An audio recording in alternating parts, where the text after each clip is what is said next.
जय जगन्नाथ। क्या आपने कभी सोचा है कि भगवान श्री जगन्नाथ की मूर्ति अन्य सभी देवताओं से अलग क्यों दिखाई देती है? उनके हाथ और पैर पूर्ण क्यों नहीं हैं? और क्यों हर वर्ष लाखों करोड़ों भक्त केवल एक झलक पाने के लिए पुरी धाम पहुंचते हैं? आज हम जानेंगे भगवान श्री जगन्नाथ की उस दिव्य कथा को, जो केवल एक कहानी नहीं, बल्कि करोड़ों लोगों की आस्था और विश्वास का आधार है। बहुत समय पहले मालवा के महान और धर्मपरायण राजा इंद्रद्युम्न भगवान विष्णु के परम भक्त थे। उनके मन में एक ही इच्छा थी, वे भगवान के ऐसे दिव्य स्वरूप के दर्शन करें जिसे पूरी दुनिया पूजे। इस इच्छा को लेकर उन्होंने वर्षों तक कठिन तपस्या और भक्ति की। एक रात भगवान विष्णु उनके स्वप्न में प्रकट हुए। उन्होंने कहा, हे राजन, समुद्र तट पर तुम्हें एक दिव्य नियम का वृक्ष मिलेगा। उसी पवित्र लकड़ी से मेरा नया स्वरूप निर्मित होगा। वहीं मेरा भव्य मंदिर बनवाओ, जहां मैं युगों युगों तक अपने भक्तों के बीच निवास करूंगा। अगले ही दिन राजापुरी पहुंचे। समुद्र किनारे उन्हें वही दिव्य नियम का वृक्ष मिला, जिसकी लकड़ी से दिव्य सुगंध और प्रकाश निकल रहा था। राजा ने श्रद्धा से उस लकड़ी को मंदिर निर्माण के लिए सुरक्षित कराया, लेकिन अब सबसे बड़ा प्रश्न था, भगवान की प्रतिमा कौन बनाएगा? उसी समय एक वृद्ध बढ़ई राज दरबार में आया। वास्तव में वे स्वयं देवताओं के दिव्य शिल्पकार भगवान विश्वकर्मा थे। उन्होंने कहा, मैं मूर्तियां बनाऊंगा, लेकिन मेरी एक शर्त है। जब तक मेरा कार्य पूरा न हो जाए, कोई भी इस कक्ष का द्वार नहीं खोलेगा। राजा ने उनकी शर्त स्वीकार कर ली। कक्ष का द्वार बंद हो गया। कई दिनों तक भीतर से छेनी और हथौड़े की आवाज आती रही। पूरा महल उत्सुकता से प्रतीक्षा करता रहा, लेकिन एक दिन अचानक भीतर से कोई आवाज आना बंद हो गई। रानी और मंत्री चिंतित हो गए। उन्हें लगा कि कहीं वृद्ध बढ़ई के साथ कोई अनहोनी तो नहीं हो गई। राजा इंद्रद्युम्न ने बहुत धैर्य रखने का प्रयास किया, लेकिन अंततः वे स्वयं को रोक नहीं सके। उन्होंने कक्ष का द्वार खोल दिया।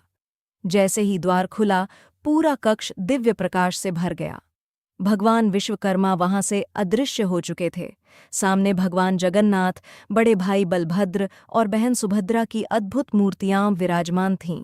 उनके हाथ और पैर पूर्ण नहीं बने थे, लेकिन उनके चेहरे पर ऐसी दिव्य मुस्कान थी जिसे देखकर राजा की आंखों से आंसू बहने लगे। उसी क्षण आकाशवाणी हुई, हे राजन, यही मेरा पूर्ण और दिव्य स्वरूप है।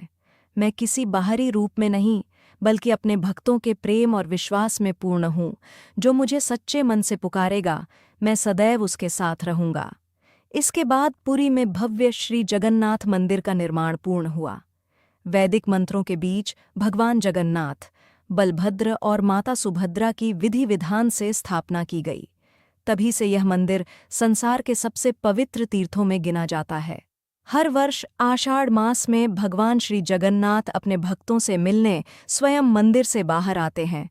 वे अपने विशाल और भव्य रथ पर विराजमान होकर अपने भाई बलभद्र और बहन सुभद्रा के साथ नगर भ्रमण करते हैं। इसे ही विश्व प्रसिद्ध रथ यात्रा कहा जाता है। इस रथ यात्रा में लाखों श्रद्धालु बिना किसी भेदभाव के एक साथ भगवान के रथ की रस्सी खींचते हैं। यहाँ राजा और गरीब, ऊंच नीच, जाति और धर्म का कोई भेद नहीं रहता। सभी केवल भगवान के भक्त होते हैं। मान्यता है कि जो भी श्रद्धा और विश्वास के साथ भगवान जगन्नाथ के रथ को खींचता है या उनके दर्शन करता है, उसके जीवन के अनेक कष्ट दूर हो जाते हैं और भगवान की कृपा सदैव उस पर बनी रहती है। भगवान जगन्नाथ हमें सिखाते हैं कि सच्चा प्रेम, सेवा, करुणा, समानता और भक्ति ही जीवन का सबसे बड़ा धन है। उनका अधूरा दिखाई देने वाला स्वरूप हमें यह संदेश देता है कि ईश्वर बाहरी सुंदरता में नहीं, बल्कि हमारे निष्कलंक हृदय और सच्ची श्रद्धा में निवास करते हैं।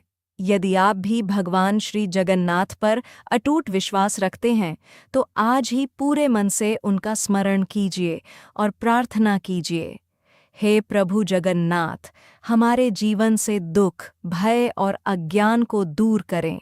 हमें सत्य, प्रेम और धर्म के मार्ग पर चलने की शक्ति दें। बोलिए, जय जगन्नाथ, जय बलभद्र, जय माता सुभद्रा।